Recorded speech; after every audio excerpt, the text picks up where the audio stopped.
ശബരിമല വിഷയത്തിൽ പ്രതികരിച്ച് ചിദാനന്ദപുരി സ്വാമി, ശബരിമലയിലും മറ്റ് സർക്കാർ നിയന്ത്രണത്തിലുള്ള ക്ഷേത്രങ്ങളിലും നടക്കുന്ന അത്യാചാരങ്ങൾ പരിധി വിട്ടു.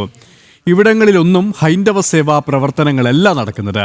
ശബരിമലയിൽ ഇപ്പോൾ കാണുന്നത് ആചാര ധ്വംസനത്തിന് വേണ്ടി പ്രവർത്തിച്ചതാണ്.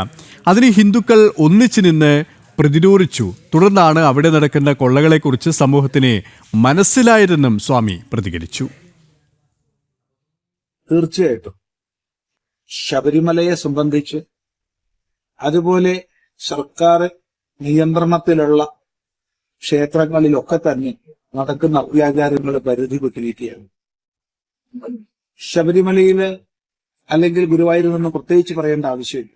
സർക്കാർ നിയന്ത്രിതമായ ദേവസ്വം ബോർഡുകൾ നടത്തുന്ന ക്ഷേത്രങ്ങളിൽ ഹൈന്ദവ സേവാ പ്രവർത്തനങ്ങളല്ല നടക്കുന്നത്. അതിരിക്കട്ടെ, ശബരിമലയിൽ ഇപ്പൊ നമ്മൾ കാണുന്നത് ആചാരധ്വംസനത്തിന് വേണ്ടി പരിശ്രമിച്ചു. ഹൈന്ദവ സമൂഹത്തിന്റെ ഒറ്റക്കെട്ടായ പ്രതികരണം കൊണ്ടത് പരാജയപ്പെട്ടു. ഇപ്പോഴാണ് അവിടെ നടക്കുന്ന കൊള്ളകളെ കുറിച്ച് കൂടുതൽ സമൂഹത്തിന് അറിവ് ലഭിക്കുന്നത്.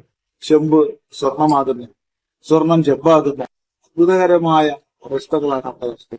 ഇതിനൊക്കെ ശരിയായ തിരിച്ചറിവോടുകൂടി ഹൈന്ദവ സമാജം ഉണർന്നിട്ടില്ലെങ്കിൽ നമ്മുടെ മുഴുവൻ സങ്കേതങ്ങളും നശിപ്പിക്കപ്പെടുന്ന